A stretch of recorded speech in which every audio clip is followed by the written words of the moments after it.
people who may be facing challenges, maybe as new immigrants, single parents, not only single parents, married, whatever, Yeah. and then you're young, you're trying to start, like now I know a lot of people are into food business, selling food and all that, but maybe you don't think, food is not my own thing, but I want to do something. Can you speak to them? Can you speak, look at us and tell us how can such a person thrive? Right. How can it pick up from wherever the person is, whatever state? It may be financial, maybe the person doesn't even have enough money to start whatever the person wants to do. Right. What can this person do? And then you just wrap up with for us. Tell us about God. Okay. How has God been to you? Okay, so that's three questions in one. Yeah, I see that. So I'll start with the first one. My guiding principle, first thing first, do unto others how you would want them to do to you. So I came from a very toxic place before I moved to Canada, from the place of work, from my environment. I was just surrounded by toxic people, and they grew on me. I became a toxic person too, because I spent most of my time with those people. Somehow they rubbed off on me, and I came to Canada wanting to start a new life. I even moved away from everyone that I knew and moved to a different city, Sudbury, where I had no support system. But I was very intentional about my growth and my journey. I'm really big on personal development, and I knew that to want to get the best out of people, I have to be the best version of myself. So, and that does not mean that even with me being the best version of myself, people have not treated me wrongly, but it is also in my own jurisdiction to be able to define how much people have access to me. If you're going to be treating me badly or wrongly, it is my discretion to say no to you. It is my discretion to put an end to it. What I'm trying to say is that I have the power to control what I accept from other people. So I became a better person. I am still working on me. I have not gotten to, I learn every day. I still sometimes portray some toxicity because I'm a human being, but I've also learned to control myself and make amendments and apologize when needed. So that is my guiding principle. I learn to do right so that people can emulate me, the ones who want to, because you cannot force everybody to. Yeah. So, secondly, for people who are coming to Canada, migrating, and starting their life all over again, one thing I have to say to you is don't be afraid to try.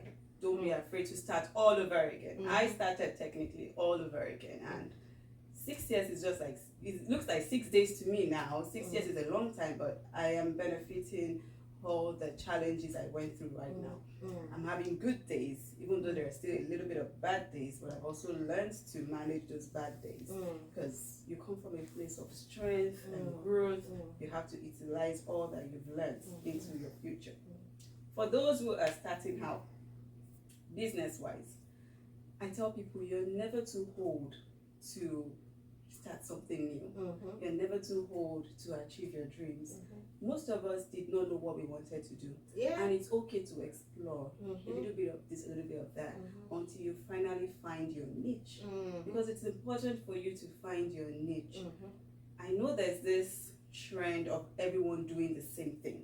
Once you first come into Canada, this is what they are doing, this is how you will get money or paper. You follow everybody. Even though you know that you don't need. I've met somebody who said, I studied PSW. I don't even know why I studied it. And I asked things, and I told him, why did you? They say, that's what they say I should say, that's what everybody is doing. And I will not call him a fool. I will not say he doesn't have a mind of his own. Trust me, when you relocate to a new country, it messes up with your psyche. Yes, you can say that again. You will begin to look like you don't know what you are doing. Thank you. So I can understand why some people will follow that trend. It takes someone who has intention, who is driven by intention. Like, you know what? Let me wait. Let me think about it. You're not just following the crowd. And everybody cannot be like that. So, you've made a mistake, no problem. You can start all over again. You'll never, as long as you have life in you. Yeah. Start all over again. Then look for what you want to do. I know somebody too who said, I should have been an accountant too. I was a chartered accountant back in Nigeria. What are you doing? I'm doing PSW. And you can see that they're not saying They're not saying with joy and pride. They're not getting fulfillment. Why would you want to wake up every day of your life to go to work to a place where you are not happy? I can't do that to myself. No, there's no way. So please find your niche. As much as you want to explore sensibly. Take a break, survey, step back, visualize, envisage, imagine. Then sit back and say, this is what I want to do. Yeah. You know what? You can even know what you want to do and fail at it. That's okay. That's okay. Then you learn. Okay, maybe I did something wrong, or maybe this is not the path for me. But just try and explore. See, opportunities are everywhere. Wow. And as an individual, you are limitless. There's absolutely nothing you cannot do if you try. Wow. If you try. Wow. There is absolutely nothing you cannot do. You just need to try. Absolutely. And even when you try and fail, just keep trying. The Bible says that many are the afflictions of the righteous man, but God delivers him from them all. So you may have challenges, have problems. You are trying your hands on this, trying your hands on that. Don't say, I'm tired, I'm not doing it again. No, God will always help you. You know, I read somewhere some time ago, and the man said that the only reason why he's so successful today is because he failed so many times. And all the while that he failed, his parents kept telling him, you are good at nothing. Just give up. Just give up. You are good at nothing.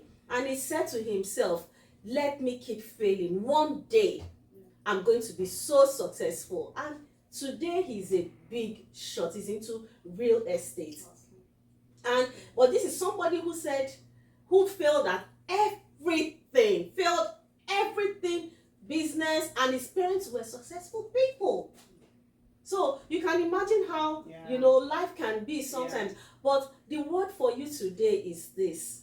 Just keep trying. Go out there. Find your niche. Discover who you are. Start again. A lot of us came here and we just started all over again. And there is not, like you rightly said, there's nothing wrong in starting again. No. You know, one of the advantage of us coming here is the fact that here in Canada, whatever age you are, you can start anything, you can do anything. It's not like back home where you're at a particular age, who want to give you a job. No, that's it. That's the thing. The opportunity here is limitless. It's limitless. And age is not a barrier. Age is not a barrier. So my dear, no matter how young you are, no matter how old you are, whatever you want to do, take that step. And again, surround yourself with people who are encouraged, people who will help you. Not people who tell you that, no, this one is not working, no, try this one. But surround yourself with good people. And finally, God. The God factor. God. God factor. God. True perspective is not just about telling our stories, but God has given us opportunities in this lifetime. And the opportunities are not just because he wants to give us. He wants to show himself through us. And so we always want to recognize that this is God working. So tell us, how is it? How do you feed your faith? Because again, I know that in Nigeria, we go to church, but when we come here, everything is a little bit more conservative, but how have you been able to sustain your that life, that godly life, how have you grown, and what are the things that you're doing to feed your faith? My faith, okay. So there's no way I can, like I said the other time, there's no way I can say my journey or say my story without putting the God factor. God is everything to me. He's my backbone. He's my friend, my confidant. I talk to him like I'm talking to a friend. I don't do the traditional prayer, kneel down, say this. I may be talking to you right now. I might have my heart, just like, God have mercy. I never chop. You give me food chop today. That's the kind of relationship I have with him. Well, I don't go a day without saying prayers. And God speaks to me through dreams. That's my own gift that God has given to me. I remember the day we came to Canada and we were traveling from Montreal to Toronto, and I had a dream that first we missed the bus, and then when we missed the bus, we got on another bus. We got to Red Cross and they had closed. We got on this bus as early as 5 a.m. We got to Toronto at 4. We got to Red Cross at 4:30, and at 4:30 they had closed. I knew all this that we would not meet up, you know.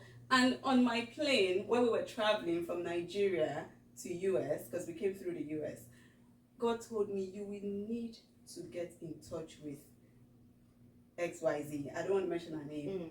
And I said, no, we were just colleagues, because she had relocated to Canada. And this is me going to US. I said, why do I need to collect XYZ's number knowing that she's in Canada? And God said, send that message now to a friend who is on your WhatsApp and ask for her number. I said, no, while I shall listen. So I sent a message to ABC. ABC, I need XYZ's number. Immediately, ABC sent it to me. I left it there on my phone. We were in the US for 1 month. We were supposed to be in the US. That was the journey. Unfortunately, one thing led to another. It did not work out. And we came to Canada. Coming to Canada, back to the bus and closing of Red Cross story. Getting to Red Cross, they are closed. We had nowhere to go. And God said, this was a number I collected 1 month ago. Now you are going to call this number. Sorry, I get emotional. Now you are going to call this number. And I called her and she answered me one time and she took us in for the weekend. If I had not listened to God on that plane, I would have slept on the streets that day. So I may not be the person that will tie my hair, will not wear jewelry, will not wear makeup, but I have a very strong relationship with God. And He does not joke with me. He does not joke with me. He made me get a number a month before because He knew that I was going to end up here and I was going to need her. And I called her and she was like, hey, where are you? I said, I'm at so place, so we don't have anywhere to stay. You don't have your, she herself, she was cutting though. She was cutting with someone else. She said, you know what? Although I don't have a place of my own, no, I'm squatting, but you know what? Just come. The auntie will not say no. Just come. I carried my 2 bags and my son. I was pregnant, 5 months pregnancy. And we went there. We were there Friday night, Saturday, Sunday, Monday morning. We went back to Red Cross to go and get a shelter to stay. So, what else do I want to say about God? Is that not God? People will say, how can God talk to this one? This one that is wearing Brazilian hair with red lipstick. God can use anybody. God can talk to anybody. As much as we are praying to Him, let us also learn to listen to Him. It is one thing to be praying, God, Lord, I want house, I want husband, I want wife, I want triplets, I want. Oh yeah, you have talked your own. Yeah, listen to me. What is He saying to you? Okay, you say you want triplet. What if it is one that we want, the one successful one? If He gives you the triplet and all of them are deaf and blind, what will you do? You know? So, have I answered your question? You have more than answered Next my time when question. you bring us on your show, you bring Kleenex for people like us that can I was cry. just thinking about it. I was just thinking about it and I said, no, clean. Oh my God. You Joy, what do you mean? Did you not expect this to happen? Well, you know. Do you know that I had seen this happen before? In my dream. Are you serious? Adekelu is going to cry. Not you. So, not even you. Okay. But I said that I was going to be doing this kind of interview and somebody would just break down and cry. And I should have taken, it's part of what we are saying, listen to God. I should have taken notes of that and said, Kleenex, put, you know. Oh my God, that is great. That's such an awesome story. Thank you so much for, you know, these words. Yeah. I'm so encouraged. I told you, you're going to be encouraged, inspired, and motivated, empowered. On true perspective, anything can happen. And it's all to the glory of God. So thank you so much, Adekelu. Thank you for thank having thank me. you for I'm honored. for your words and all that. Thank you for sharing yourself. Not many people will come out to Oh, yeah. share, these deep thoughts. And again, one has to get to that level where you know that these things I can now say yeah. them. Yeah. So thank you for We have opening to up wait for people yourself. to get there. Yeah, thank you so much. And that is it from me today on True Perspective. Don't miss the next episode. You don't want to miss the person I'm bringing on. So many stories that will inspire you, motivate you, and empower you. See you then. Bye.